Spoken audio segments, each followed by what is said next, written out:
tingkatan 4.1 Kelestarian Alam Sekitar.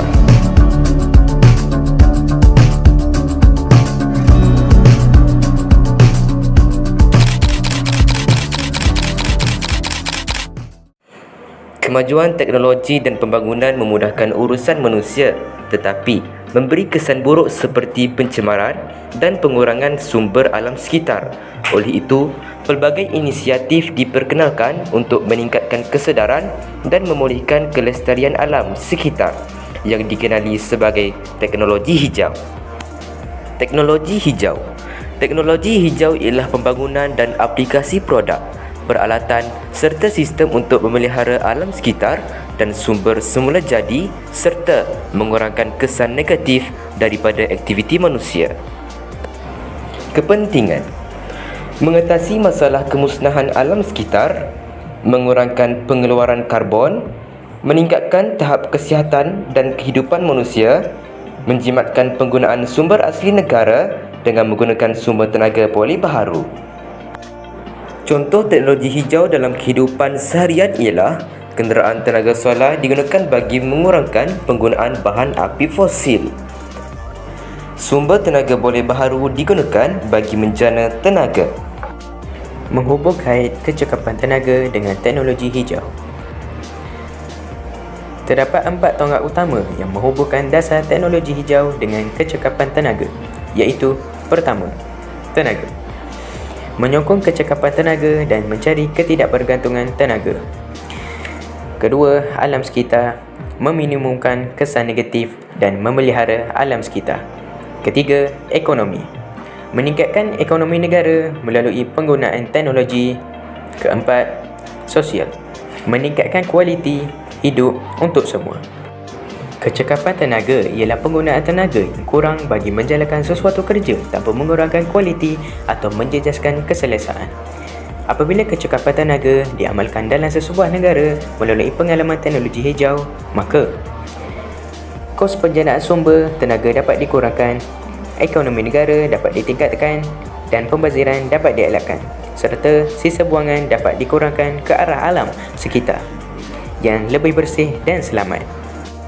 Malaysia sangat menyokong dan memberikan komitmen terhadap kecekapan tenaga melalui pelbagai inisiatif seperti label kecekapan tenaga bagi kelengkapan elektrik, indeks bangunan hijau, kempen kesedaran dan penggunaan tenaga elektrik berasaskan sumber solar.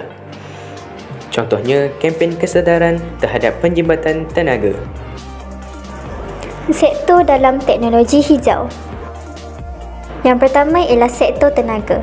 Sektor tenaga memfokuskan penggunaan tenaga alternatif yang lebih bersih, bebas karbon serta dapat menggantikan penggunaan bahan api fosil.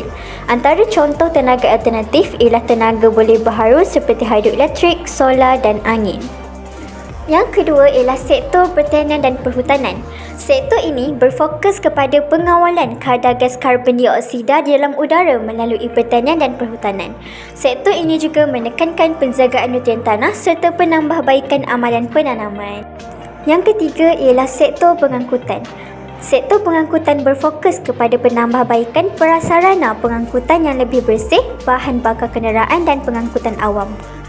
Yang keempat ialah sektor pengurusan sisa dan air sisa. Sektor ini memfokuskan usaha untuk meminimumkan pembuangan sisa dan air sisa ke persekitaran dengan cara mengolah sisa atau air sisa menjadi sesuatu yang baharu seperti baja kompos. Sektor yang kelima ialah sektor bangunan. Sektor ini berfokus kepada pembinaan bangunan hijau seperti bangunan belian, iaitu Ibu Pejabat Suruhanjaya Tenaga yang menekankan aspek-aspek seperti penilaian kualiti yang baik terhadap alam sekitar dan bangunan, penggunaan bahan binaan hijau, penggunaan tenaga dan air yang cekap serta pengurusan sisa pekerjaan yang baik. Sektor yang keenam ialah sektor perindustrian dan pembuatan. Sektor ini berfokus kepada program kecekapan tenaga dan pengurusan tenaga bagi mengurangkan kesan-kesan negatif seperti kesan rumah hijau, jelebu dan hujan asid. Akhir sekali, sektor teknologi maklumat dan komunikasi. Sektor ini berfokuskan pengalaman TMK hijau dalam pembuatan, reka bentuk, penggunaan serta pelupusan peralatan komputer.